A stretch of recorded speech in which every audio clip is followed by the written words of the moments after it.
Muy buenos días, amables umunsi mwiza amigos y hermanos bakundwa nshuti presentes, na bene data muri ngaha ministros abakozi b'Imana de aquí de Guatemala bo ngaha muri y Guatemala demás naciones ndetse de no la mu bindi América bihugu Latina, byo muri Amerika de Latine, Norteamérica, muri del Amerika ya Caribe ruguru, muri Karayibe, y también de otras byongeye naciones, no mu bindi bihugu y especialmente la ndetse iglesia en Puerto mu buryo Rico, bw'umwihariko ishengero rya Puerto Rico ihemarini Karupa y el Katedrale pastor, el ndetse ministro n'umwongere umukozi Jose w'Imana Benjamin Pérez, Yosefu Benyamini Peresi hariya en Puerto Rico. muri Puerto Rico.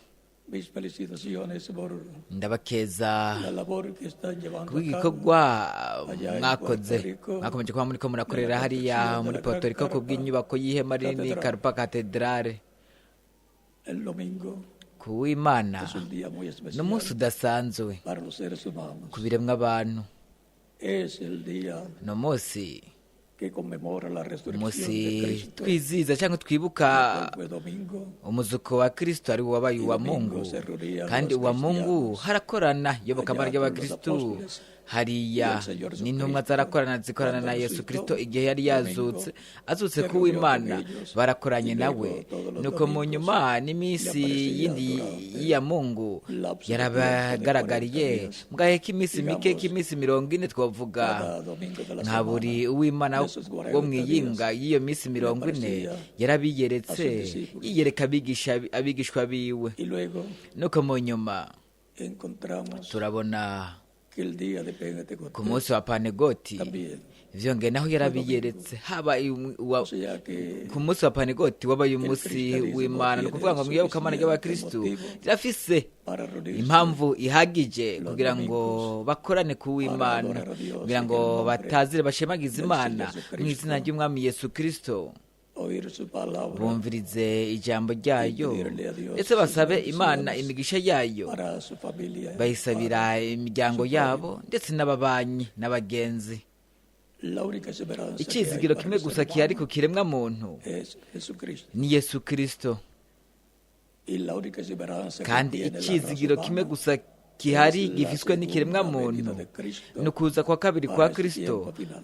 muri kino gihe Ya cy'iherezo. el cristianismo lleva iyobokamana ry'abakristu alrededor de 2000 ryamaze años esperando kuba rimaze la imyaka segunda 2000 venida de ririndiriye ukuza kwa kabiri kwa Kristo, Pero ariko porque kubera iki aparentemente ha mu tardado buryo tanto. bugaragara biboneka nk'uko haheze igihe kinini nk'iyo hari kuza ukuza kwa kabiri mu minsi y'intumwa, ntitwari kuba turi ngaha turiko turasenga Imana twizeye Kristo. Durante este lapso de nuko tiempo, muri ako gahe kagufiya k'imyaka ibihumbi bibiri Kristo yakomeje kuba ari ku ntebe yo kutuvuganira mu ijuru nk'umuhereze mukuru mu rutonde rwa Melikisedeki, ariko arakora kutuvuganira avuganira buri muntu wese yanditswe mu ijuru mu gitabo cy'ubugingo cy'umwagazi w'intama. esos son Abo los que formarían la nibo iglesia del Señor bari Jesucristo. kuzogira ishengero ry'Umwami Yesu Kristo mu ntambuko uja mu yindi, mu gihe uja mu kindi, kandi natwe twagenewe kuba muri kino gihe kugira ngo tubeho, nuko gutyo kugira ngo dutahure Aquí en la tierra impamvu twagaragaye ngaha ku isi, turi ngaha ku isi para hacer kugira ngo contacto con la vida gutyo eterna kugira ngo a través de duhure Cristo, n'ubuzima nuestro buhoraho Salvador. biciye muri Kristo umucunguzi wacu, kugira ngo we aduhe ubuzima buhoraho. Ese es el propósito Iyo niyo hangiro canke impamvu para el ser humano. y'ikiremwa muntu. Y él lo dijo Cristo, buscad primeramente el reino Ni de vyiza Dios. Kristo yaravuze ati murondere ubwa mbere na mbere ubwami bw'Imana no kugororoka kwabwo, ibindi byose muzovyongerwa ku buntu. Vyongeye yaravuze ngo niko ivyo marira umuntu kunguka ibintu byose byo ku isi agatakaza ubugingo bwiwe, kuko umwana w'umuntu azoza aje mu bwiza bwa se azananye n'abamarayika biwe, nihazogerera umuntu wese ibihwanye n'ivyo yakoze. Muri Matayo mutagatifu 16. igice cya 16.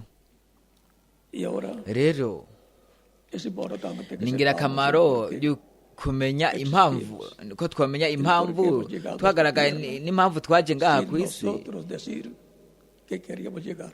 si nk'uko twe twabivuze ko twifuza kuhagera. La mano divina nos ha traído nuko rero ukuboko kw'Imana kwaratuzanye ngaha ku isi, twaje tuvuye mu bundi de la buringanire, dimensión de mu Dios buringanire bw'Imana, para vivir en kugira esta ngo tierra tube ngaha kuri ino si, y kandi kugira ngo dukorere kristo nuko byongeye twinjire mu nteguro y'ubucunguzi kugira ngo gutyo dushizwe ko ugutoranywa guhoraho hamwe na dubishizweko na kristo mu bwami bwiwe buhoraho. Dusome muri Luka mutagatifu igice cya 21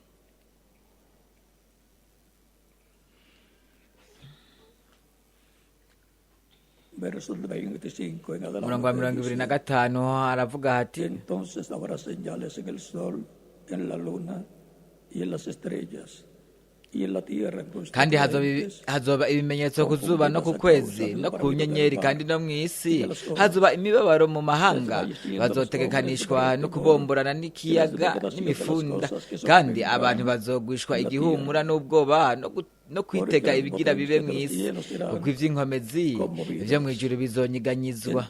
Niho bazobona umwana w'umuntu aje mu gicu ari mu bubasha n'ubwiza bwinshi. Ariko ibyo nibyatangura kubaho, muze murangamize muraramike imitwe yanyu, kuko gucungurwa kwanyu kuzoba kugira gushike. Kandi abacira umugani ati nimurabe umusukoni n'ibiti byose iyo bitoshe murabibona, mukamenya ubwanyu yuko agatasi kari hafi. Nuko namwe nimwabona ibyo bibaye, muze mumenye yuko ubwami bw'Imana buri hafi. Ndababwira ukuri, ab'iki gihe ntibazorangira ibyo byose bitarashika. Ijuru n'isi bizorangira, ariko amajambo yanje ntacyo azoba. Ese Imana yohezagira ubugingo bwacu buhezagije ijambo ryayo, ikatwemerera kuritahura, kurisobanukirwa, ukumenya iherezo ry'igihe. Mushobora gufata ibyicaro byanyu.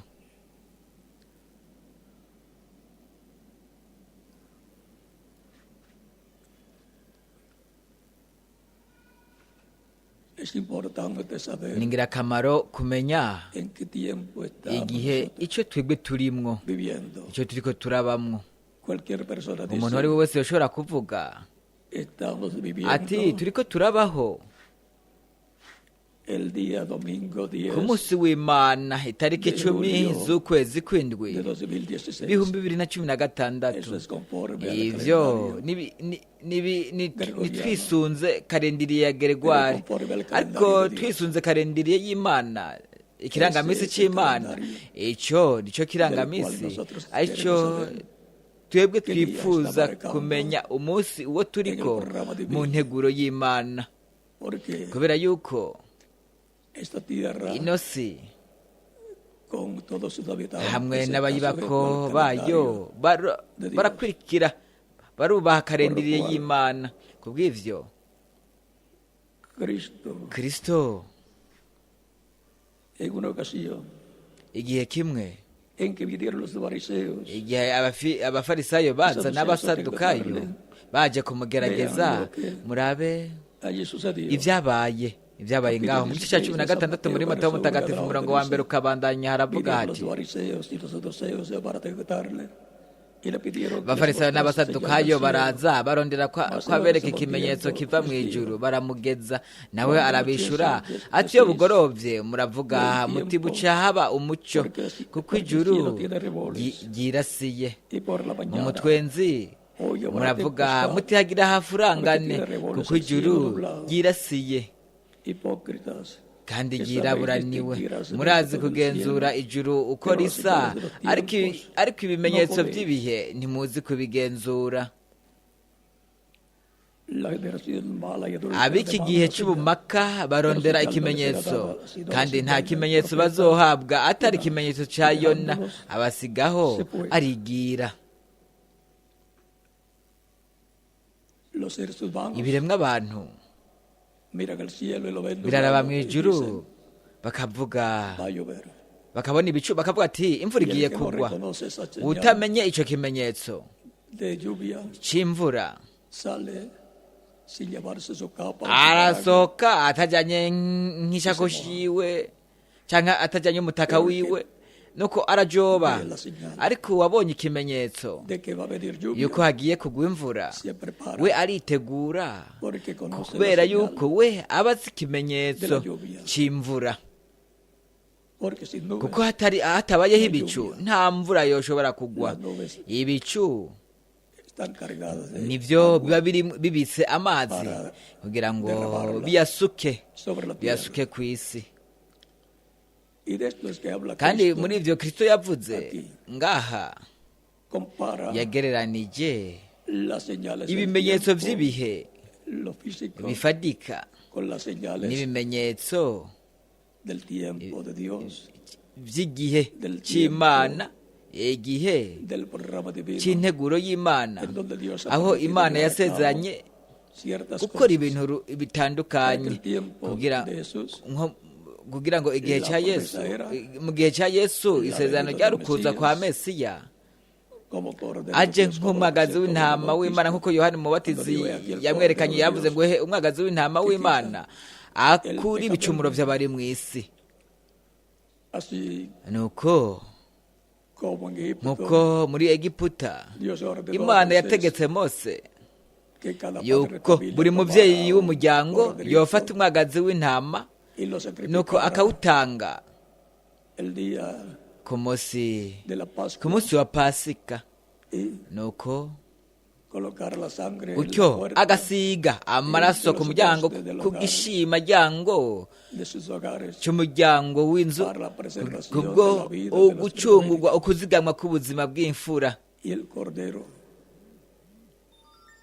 pascual. hamwe n'umwagazi w'intama wa pasika Pablo dice pawulo mutagatifu aravuga Primera de mu Corintios, bikorinto ba mbere capítulo 5, igice cya verso gatanu 7, umurongo w'indwi porque nuestra Pascua kubera ko pasika la cual wacu es ari we ari Cristo, kirisito ya fue sacrificada. yaratambwe por nosotros. yatanzwe ku bwacu Así nuko gutyo como nk'uko la vida de los ubuzima hebreos bw'imfura z'abaheburayo hariya muri egiputa fue librada bwacunguwe ntibapfuye cuando vino la igihe haza muerte urupfu sobre los ku primogénitos mfura de hariya Egipto. muri egiputa Sin embargo, los nta nkeka no ku mfura egipcios, z'abanyegiputa incluyendo al hijo del hari rey, hamwe n'umwana umuhungu w'umwami umwami wa farawo yarapfuye la señal ntibamenye del tiempo ikimenyetso cy'ibihe para la preservación de la vida kubwo de los primogénitos. ukuzigamwa k'ubuzima bw'imfura Y ese cordero kandi uwo mwagazi representa a w'intama Cristo, yashushanya kirisito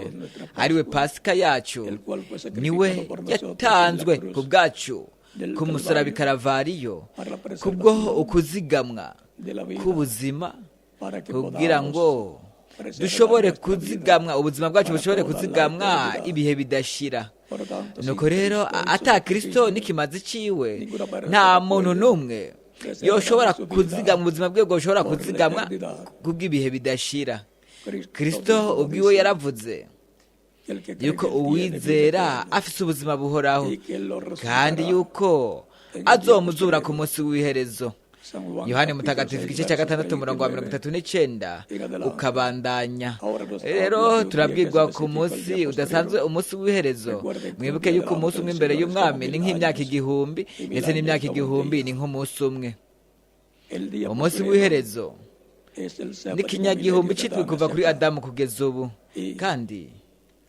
Ya la raza humana ikiremwa muntu ha estado cyamaje entrando kuba cyarinjiye ku munsi w'imperuka ari cyo gihe en que aho Cristo kirisito resucitará los azozura muertos abapfuye creyentes bamwizeye y a los creyentes abizera Dios n'abo ari los bazima transformará azobahindura y por consiguiente mu yandi majambo tendrán bazogira cuerpos imibiri eternos, ihoraho inmortales, imibiri idapfa glorificados, imibiri yahawe ubwiza igual al imeze cuerpo kumwe glorificado n'umubiri que wa tiene yesu Cristo, kirisito nuestro uwo Salvador, afise umucunguzi wacu que es para el ni día ku munsi posterior, w'iherezo que Cristo aho estableció, kirisito yapanze yuko azozura abamwizera bose que han muerto aribo bapfuye mu físicamente. buryo bufatika Y San na Pablo, pawulo mutagatifu conocedor we de ese yara misterio uwuzi y iryo banga Primera de muri korinto ba Corintios, mbere igice cya cumi na gatanu capítulo 15, umurongo wa verso 49 49, kugeza ku mirongo itanu n'umunani aratubwira ati ehe os digo yabwira misterio. akabanga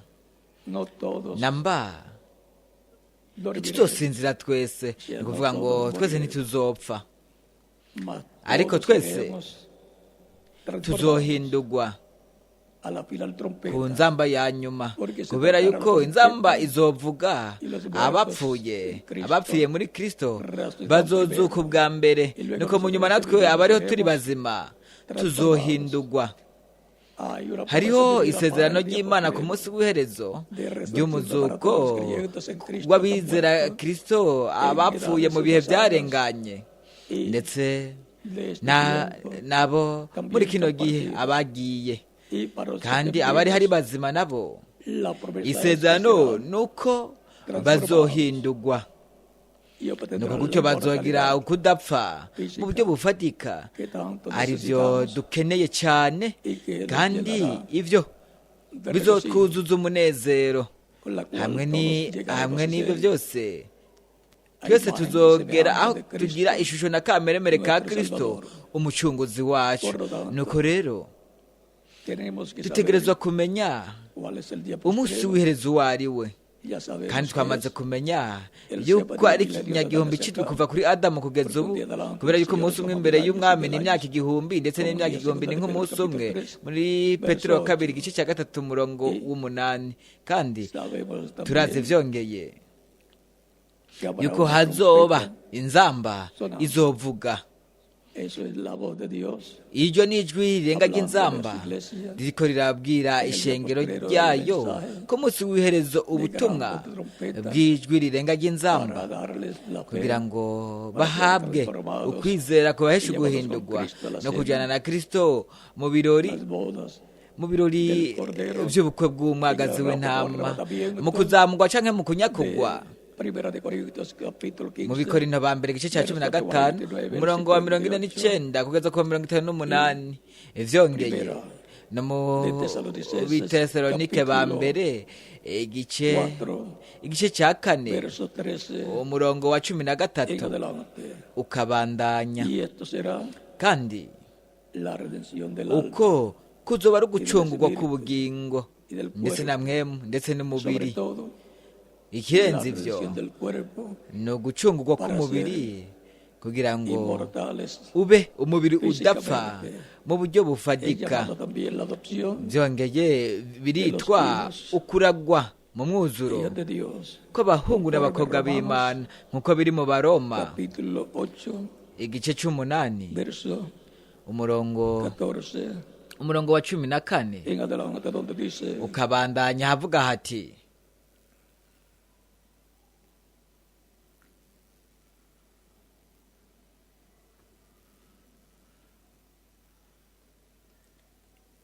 y si hijos también herederos.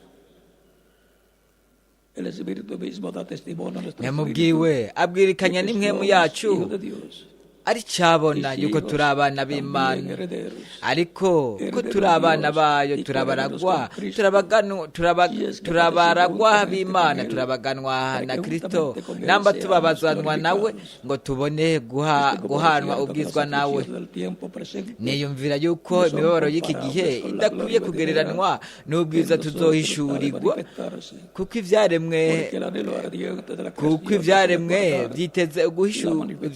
byiteze uguhishurirwa kw'abana b'Imana biguhahamiye cyane kuko ibyaremwe byagezwe kuganzwa n'ibitagira ikimazi kandi sibyo byavyigombeye ariko byagizwe niyageze ko bigenzwa bityo kugira ngo byizigire yuko nabyo bizocungurwa ngo ntibibe ibija byo kubora bizohabwa ukwidegemvya gufatana n'ubwiza bw'abana b'Imana kuko tuzi yuko ibyaremwe byose binihira hamwe bikaramukirirwa hamwe kugeza n'ubu kandi si cyo gusa ariko natwe abafise umushuzo wa mwemu natwe nyene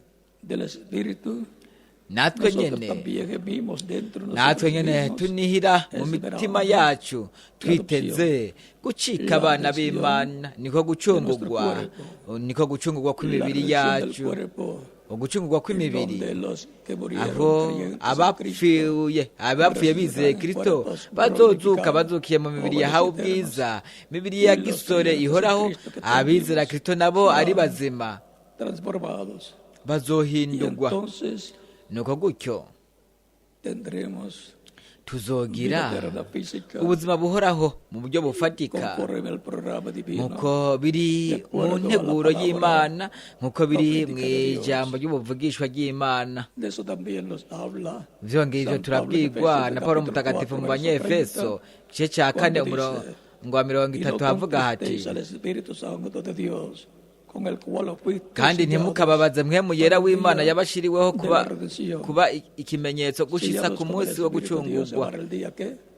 De la kugeza redención. ku munsi wo gucungurwa. Por lo tanto, nuko rero es importante ni ngirakamaro conocer kumenya que el día de la redención será umunsi el w'ubucunguzi día de la resurrección, azoba de la ari umunsi resurrección w'umuzuko de Cristo, w'abapfiriye muri y la Kristo transformación ndetse de no los que están guhindurwa vivos, kw'abari hari lo cual bazima será en la ari segunda bo venida de Cristo. ariko kuzoba ari ukuza kwa En el kabiri día kwa posterior. Kristo ku munsi Pues w'iherezo. Cristo es el que dice Kristo niwe que él yavuze llevará a cabo esto yuko azokora en el ivyo día posterior. ku munsi w'iherezo. Por eso es tan importante kubw'ivyo ni ngirakamaro cane gutahura estas promesas divinas ayo masezerano y'Imana estar preparados kugira ngo gutyo para nuestra tube adopción twiteguriye ugucungurwa kwacu, de nuestro cuerpo, ugucungurwa kw'imibiri yacu, kugira ngo gutyo dushobore kubaho mu bwami bwa Kristo mu ngoma y'imyaka 1000 ndetse n'ibihe bidashira. estamos en el tiempo más glorioso turi mu de gihe todos, cy'ubwiza cyane kuruta ibindi bihe byose, el tiempo que desearon vivir igihe ico los profetas. cipfujwe kubamwo n'abavugishwa ndetse n'intumwa. Vean murabe en San Juan capítulo muri Yohane mutagatifu igice 6 versos ca 6 umurongo wa 39 ukabandanya aravuga hati, uko icyo wantumye agomba ngiki, agomba yuko mu byo yampaye byose hatagira na kimwe kinzimirana, ariko ngo nze nkizure ku munsi w'iherezo. kuki aricyo data agomba yuko ubona umwana wese akamwizera agira ubugingo budashira, nanje nkazomuzura ku munsi w'iherezo.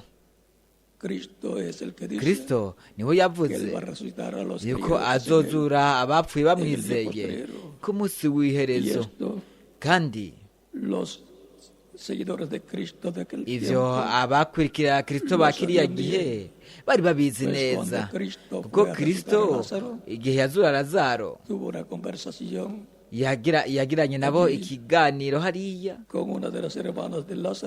na bamwe muri bashiki ba Lazaro, aho hatubwira muri Yohane mutagatifu igice cya 11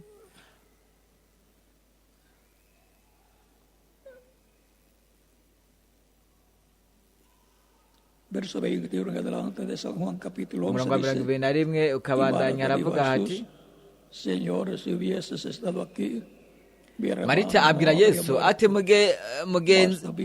mugenzi, iyo uba wari hano musaza wanjye ntaba yahwereye, kandi n'ubu ndazi ko ibyo wosaba Imana byose Imana yobiguha.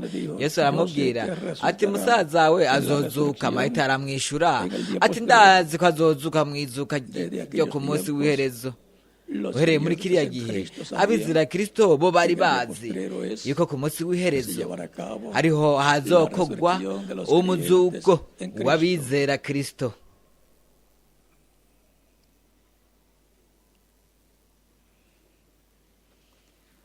Le dijo Jesús: Yo soy la resurrección y la vida. Yesu aramubwira ati ni jewe kuzuka n'ubugingo, unyizera niyo yoba yarapfuye azobaho, kandi uriho wese anyizera ntaho azokwigera apfa gushitsa ibihe bidashira. Urizeye ibyo? Nawe ategome mugenzi, nizeye kuri Kristo umwana w'Imana, umwe wo kuza mu isi. Rero Marita na Mariya vyongeye bo barizera yuko Kristo yari kuzozura abamwizera ku munsi w'iherezo. Nuko rero we yarazi yuko Lazaro yaragiye kuzozuka ku munsi w'iherezo, ariko ntiyarazi yuko Kristo yari gushobora kuzura buri umwanya wari wo wose buri mwizera por un tiempo más. ashatse ko yosubira kubaho ikindi gihe cyongereje. Yesu Es la resurrección y la vida. n'umuzuko Por n'ubugingo. tanto, Él puede resucitar a nuko cualquier rero we persona arashobora kuzura umuntu uwo ari we el wese tiempo que Él quiera, pero mu la gihe icyo we resurrección yifuza, ariko mu muzuko, mu muzuko, mu mubiri ihoraho idapfa kandi yahawe ubwiza, uwo ni wo ku munsi w'iherezo, si wo ukindi gihe.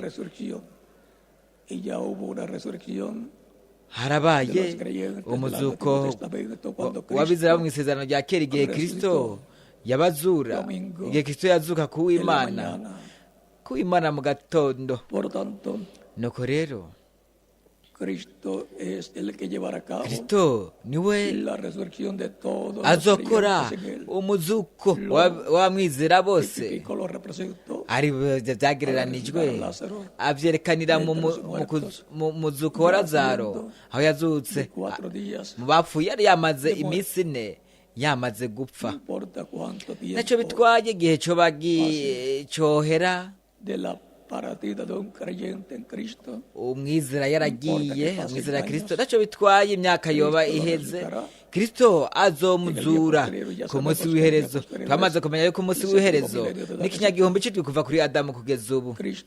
Kristo por consiguiente, mu yandi majambo es la única esperanza de vida nicyo eterna cyizigiro kimwe gusa ku buzima buhoraho ku kiremwa muntu, y es kandi el único camino. niyo nzira imwe gusa ishikana ku Mana. uwo yaravuze ati, ni jewe nzira, ukuri n'ubugingo, nta muntu n'umwe ashobora gushika kwa data adaciye kuri jewe. Yohane Mutagatifu igice cya 14 umurongo wa 6. Por lo tanto, nuko rero la única esperanza que hay icyizigiro para el kimwe ser gusa humano gihari ku kiremwa muntu es la segunda ni ukuza kwa kabiri kwa Kristo, para kugira ngo la resurrección de los habe umuzuko w'abapfiriye bapfuye bamwizeye, ndetse no guhindurwa ko bari hari bazima ngaha ku isi, kugira ngo gutyo baronke uko udapfa mu buryo bufatika, no bajyane na Kristo mu birori by'ubukwe bw'umwagazi w'intama mu ijuru,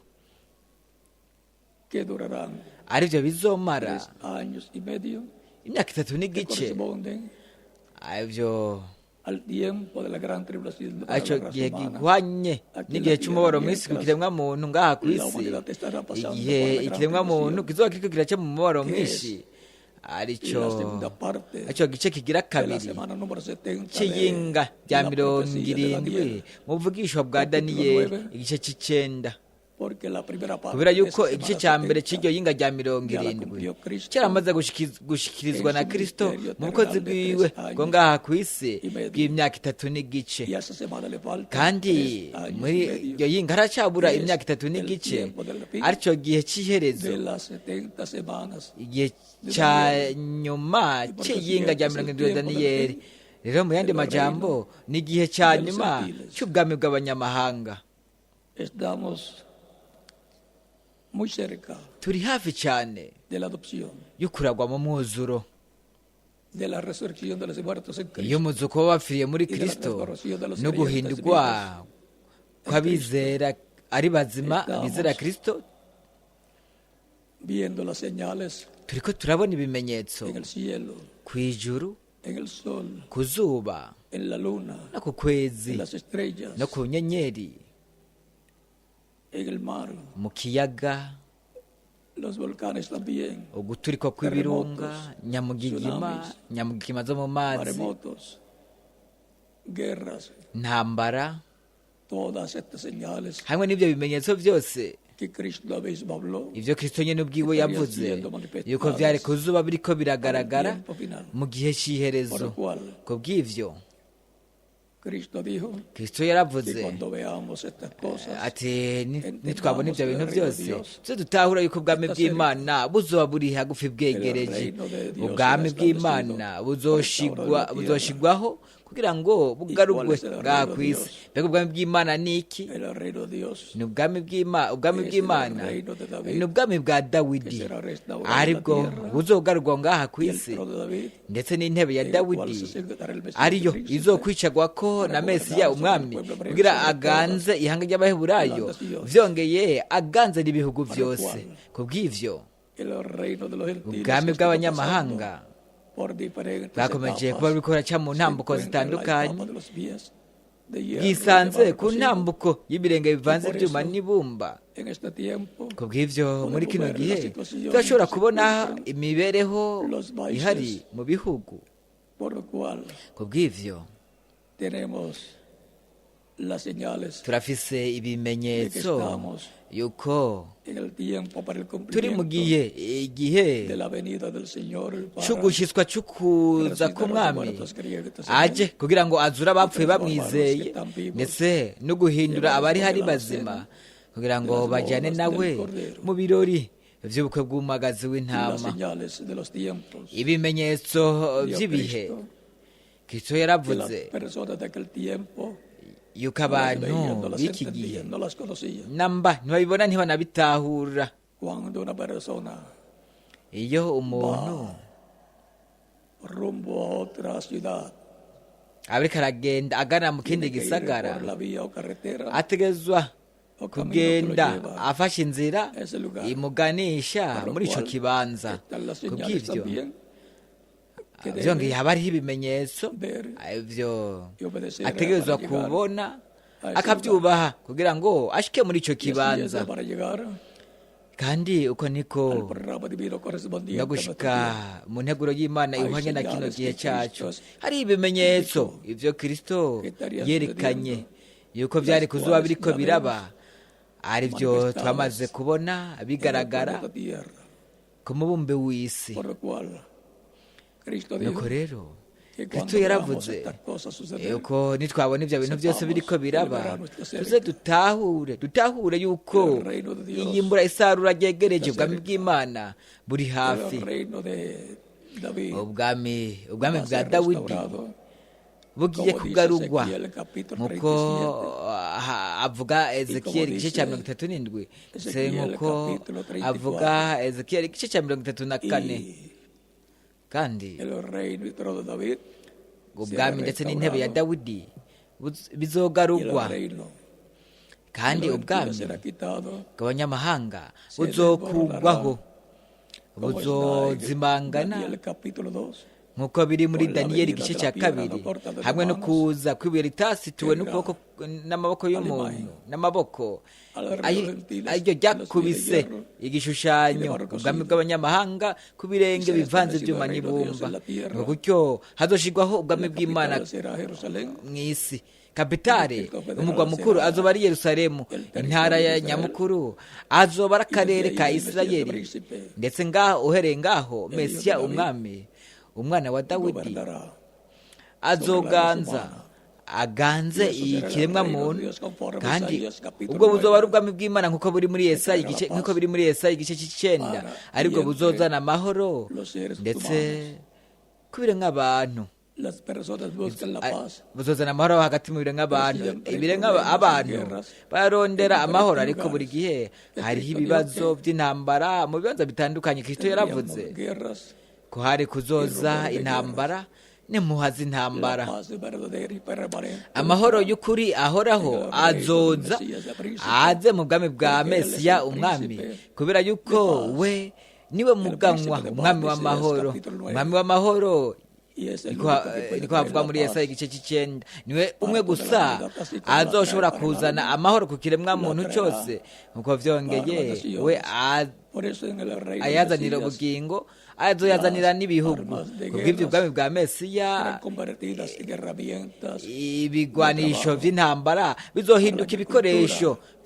vyo gukora ku bijanye no mu ndimiro ndetse n'ibindi bikorwa kubw'ineza y'umuryango w'ikiremwa muntu kandi ivyo ntibizoshobora kwanduza ibidukikije ngo canke ngo vyanduze ikiremwa muntu azuba ari ubwami bw'amahoro ubwami bw'umunezero kuri abo bose bakiriye kristo nk'umucunguzi Estamos en el tiempo en que las señales de los turi tiempos, mu gihe aho las ibimenyetso señales de by'ibihe los tiempos mesiánicos ibimenyetso by'ibihe vya están mesiya siendo vistas biriko en biraboneka todas las naciones. mu bihugu Por lo vyose cual ku bw'ivyo es importante estar ni identificando ingirakamaro kuba el fin del utahuye tiempo utahura iherezo ry'igihe biciye mu bimenyetso ibyo Kristo yavuze ko byari kuzoba biriko biragaragara ku isi mu gihe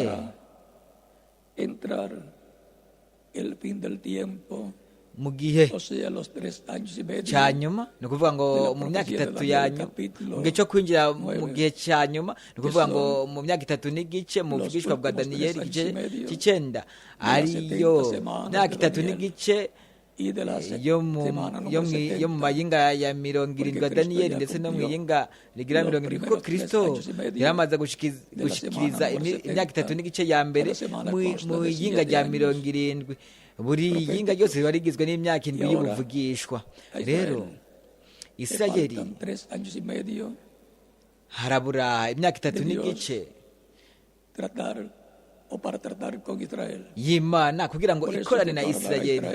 Kubw'ivyo izogarukira Isirayeli kugira ngo gutyo ishitse iyo myaka 3 n'igice ibura mu yinga rigira 70. Kandi ngaho aho ni ihanga ry'Abaheburayo bazokwikangurira ukuri yuko hari ikimazi cy'impongano ku bw'ibyaha kandi bo bazohindukirira Imana kandi Imana izokorana nabo bundi bushasha n'ihanga ry'Abaheburayo. Ariko ibyo bitaraba iriko irakorana n'ihanga riri mu isezerano rishasha ariryo shengero ry'Umwami Yesu Kristo. Kubw'ibyo Kristo yaravuze ateye n'amaraso yanje y'isezerano rishasha ariyo aseshwe ku bwa benshi kubwo gukurwaho kw'ibicumuro. Muri Matayo mutagatifu igice cya 26 umurongo wa 26 kugeza ku wa 29.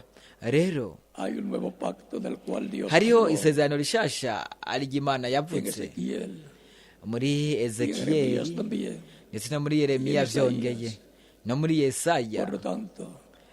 Nuko rero n'umugisha ukomeye ihigwe rikomeye kuba turi indani mu isezerano rishasha kubera yuko ibyo bisigura ku muntu yuko aharugwa mu ihanga riri mu isezerano rishasha ariryo ryacunguwe n'amaraso ya Kristo kandi yuko bafise isezerano y'ubuzima buhoraho mu bwami bw'Imana. Imbere gato ku ihanga ry'Abaheburayo rizotahura ivyo bitaraba impwemu y'Imana mwihemu yera uhereye ku munsi wa Pantegoti ukabandanya yakomeje kuba iri hagati mu ishengero ryayo iriko irakora umuhamagaro wa buri muntu yanditswe mu ijuru mu gitabo cy'ubugingo cy'umwagazi w'intama rimuhamagara n'umukuku w'umwami. Ese Imana yobahezagira cyane rwose ibazigame ibakingire kandi tuzobonana mu bihe bidashira mu bwami bwa Kristo umucunguzi wacu. Ikigwa cyacu cy'inyigisho za Bibiliya cyabaye ukumenya igihe cya nyuma, igihe cy'iherezo.